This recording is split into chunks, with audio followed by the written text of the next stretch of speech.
Bismillahirrahmanirrahim. Assalamualaikum warahmatullahi wabarakatuh.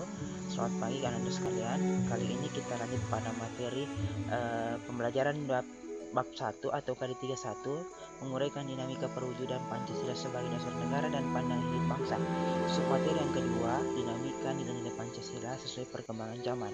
Nah, di submateri ini ada tujuan pembelajaran yang harus kalian capai. Yang pertama adalah kalian harus mampu menguraikan nilai-nilai Pancasila yang terkandung dalam Pancasila sebagai nilai terbuka.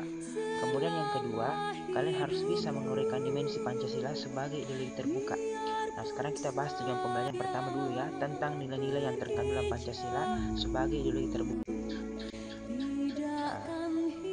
Ada 3 nilai ya. Yang pertama, nilai dasar. Yang kedua, nilai instrumental. Yang ketiga, nilai praksis.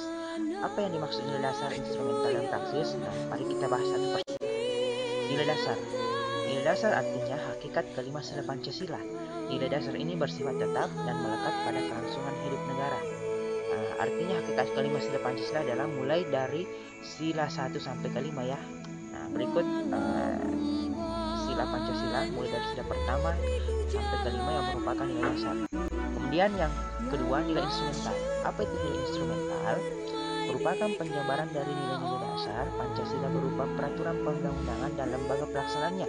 Misalnya Undang-Undang Dasar, TAP MPR, Undang-Undang, Perpu, Perpres, Perda. Nah, berikut hierarki atau susunan peraturan perundang-undangan mulai dari yang tertinggi sampai yang terendah. Kemudian yang ketiga, nilai praksis merupakan realisasi dari nilai-nilai instrumental. Artinya, aturan-aturan yang lahir di nilai instrumental dilaksanakan, diterapkan, ditaati, atau dipatuhi dalam kehidupan sehari-hari dalam bermasyarakat, berbangsa, dan bernegara. Nah, berikut contohnya ya. Menaati aturan atau rambu-rambu lalu lintas.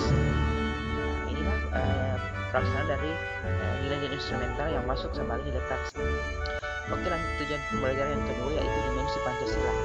Nah, dimensi yang pertama adalah dimensi idealisme, yang kedua dimensi normatif, yang ketiga dimensi realitas.